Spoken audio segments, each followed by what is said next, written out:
Oklahoma Sooners football coach Lincoln Riley finally showed his creativity extends beyond schemes and play calling.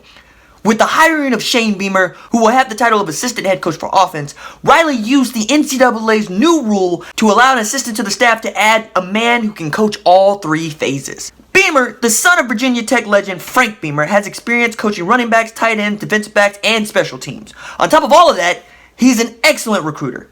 Someone who might challenge assistants Kerry Cooks and Cale Gundy for the most talented recruiter Oklahoma boasts in the coming years. Lincoln said as much in a press release. He's a tremendous person and recruiter and will do nothing but add to the great staff that we already have. Close quote. In the 2018 class, Beamer led the recruitment of 6'6", 248-pound tight end Luke Ford. Ford is ranked the 48th best player in the country according to 24/7 Sports and signed with Georgia. Oklahoma and Alabama were the only other programs seriously in the running for his services, but it's worth wondering aloud if Beamer was at OU and not UGA, whether or not Ford would have been a Sooner. As for Beamer's responsibilities, he is expected to help Riley design each week's offensive game plan in 2018 while coaching H-backs and tight ends. What has Sooner fans so excited about Riley managing to hire Beamer away from the same Georgia Bulldog team that beat the Sooners in the Rose Bowl is his knowledge of special teams. Outside of kicker Austin Seibert, there was little to be excited about when OU special teams unit took the field.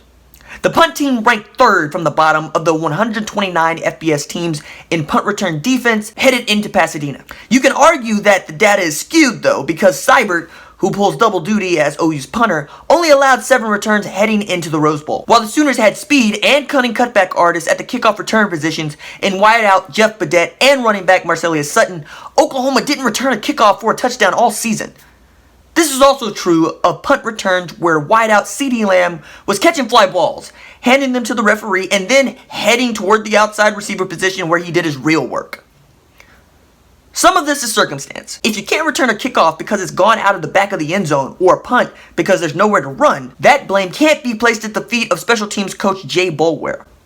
However, it will be nice to have a proven special teams coach who was raised, coached by, and for the special teams coach. Beamer ball, anybody? Put his eyes on OU's film and look for ways to improve a unit that didn't produce the kind of explosive plays, returns, and block kicks we've seen from Sooners in the past. Beamer said in a release, "I had a great job at the University of Georgia and they've been great to me. At the end of the day, the opportunity to work with Coach Riley and the rest of the staff at Oklahoma was one I didn't feel like my family and I could pass up."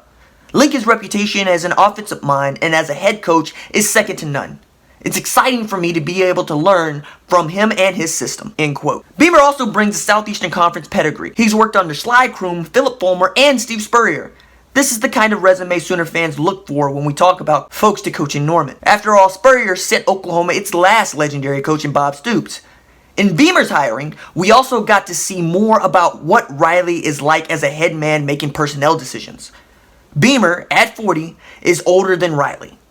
But he's not so old that he can't connect with Riley and see the game, recruiting, and the business of running a big boy college football program as Riley does. To say nothing of Beamer being just the third member of this OU staff who has coached a national championship game.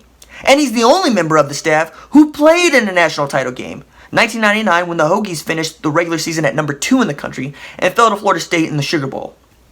With this hire, though, Riley showed he's not just going to surround himself with people he knows. He's going to surround himself with people who know how to win. So now we know that Lincoln Riley knows what good personnel decisions look like, which is why it's hard to fathom why he still calls Mike Stoops his defensive coordinator. Mike Stoops insisted on using 3-man fronts in a scheme some people call a 3-4, some call a 3-3-5, and what I call trash. The Sooners gave up over 500 yards of offense and over 300 yards rushing to a Georgia team that made no secret of its intention to run right into the teeth of Stoops' front 7 and sometimes front 8. Even when Stoops chose to load the box with 8 men though, UGA's offensive line put on its big boy britches and cleared the way for running back Sony Michel and Nick Chubb to run over the Sooners' defensive line and linebackers like a lawnmower over artificial turf. That's 13 yards per carry and it was painful to watch. UGA came out in I formation sets, saw Stoops put 3 men on the line of scrimmage, and then checked to a run where Michel or Chubb careered into the second level and dragged defenders along like wedding card cans on Sooner Road. Into the third quarter, the question became, why did UGA throw the ball at all? Yes, Chubb broke about 9,326 tackles during the game, and the Sooners had 3 opportunities to wrap up Chubb and put him on the floor during his 50-yard score with 12 minutes and change left in the third quarter. But an OU defense getting skull-dragged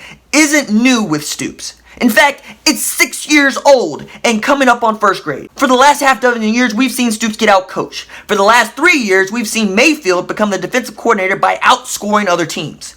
And now it seems we're stuck with Stoops for a 7th year after Lincoln Riley gave Stoops a vote of confidence earlier last month, according to OUDiehards.com. Quote, Mike is a really great coach. I have a lot of confidence in him, as I do our whole staff.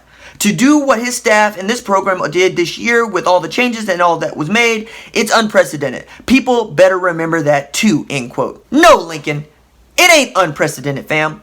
Getting mollywopped in the biggest game of the season is no longer unprecedented at Oklahoma. We got beat in the national title game in January 2004. We got beat in the national title game in January 2005. We got beat in the national title game in January 2009. We've gotten beat in the semifinal twice in 4 years, and it ain't because we can't score. It's because we have to outscore. Scoreboard says Georgia 54, Oklahoma 48, Lincoln. At the University of Oklahoma, 48 points ought to win you a football game, unless your defensive coordinator is Mike Stoops. So for the love of God, Lincoln, fire Mike Stoops.